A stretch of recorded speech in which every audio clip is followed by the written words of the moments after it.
Hello everyone, আসসালামু আলাইকুম। This is Sakib and welcome to another new video.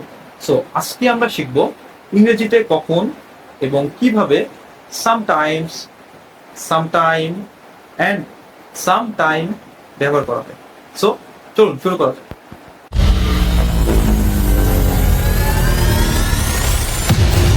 Sometimes sometimes একটি adverb যেটা কোনো কিছু মাঝে মধ্যে ঘটে এমন ক্ষেত্রে ব্যবহৃত হয়।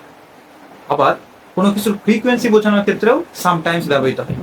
যেরকম উদাহরণস্বরূপ বলতে পারি, আমি মাঝে মধ্যেই সকালে দৌড়াতে যাই। So I sometimes go for a run in the morning. আবার তিনি মাঝে মধ্যেই বই পড়েন, হি sometimes reads books.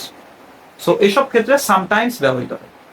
So sometime এটিও একটি অ্যাডভার্ব যেটা অতীত এবং ভবিষ্যতের কোনো এক অনির্দিষ্ট সময় বোঝানোর ক্ষেত্রে ব্যবহৃত হয়। যেরকম, তুমি কি কখনো আমাকে দেখতে আসবে? Will you visit me sometime? আবার আমরা একসাথে কফি খেতে পারি, we can have coffee together sometime. And the last thing is some time. This is a noun phrase যেটা বোঝায় কোনো একটি সময়ের নির্দিষ্ট একটি পরিমাণ বা নির্দিষ্ট একটি অংশ। যেরকম, আমাকে কিছু সময় দাও, আমি কাজটি শেষ করব। Give me some time, I will finish the work. আবার আমরা কিছু সময় ধরে গল্প করলাম, I talk for some time. So আজকে আমরা শিখলাম কখন এবং কিভাবে সামটাইমস, সামটাইম অ্যান্ড সামটাইম ব্যবহার করতে হয়।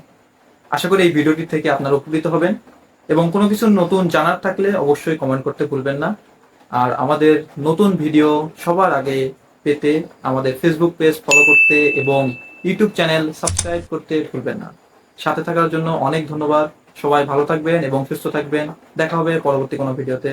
সে পর্যন্ত খোদা হাফেজ, আসসালামু আলাইকুম।